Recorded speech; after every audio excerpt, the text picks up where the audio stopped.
अतिशय आनंदाचा हा क्षण आहे आमच्या दृष्टीनं.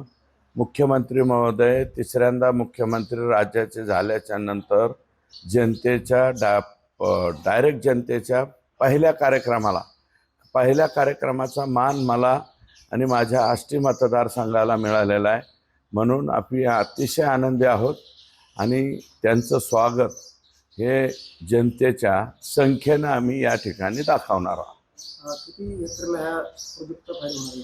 27,543 हेक्टर क्षेत्र या प्रकल्पामुळं आष्टी तालुक्याचं पोलिताखाली येणार आहे. पंकजा मुंडे देखील उपस्थित राहतात, मात्र अजित पवार उपस्थित नसल्याचं देखील बोललं जातं. तुम्ही त्यांना निमंत्रण वगैरे दिलं आहे? नाही, पंकजाताईंचं आम्ही स्वागत करू, कारण हा शासकीय कार्यक्रम आहे आणि अजितदादांना आम्ही निरोप दिलेला आहे. बहुतेक ते सुद्धा येतील अशी अपेक्षा आहे.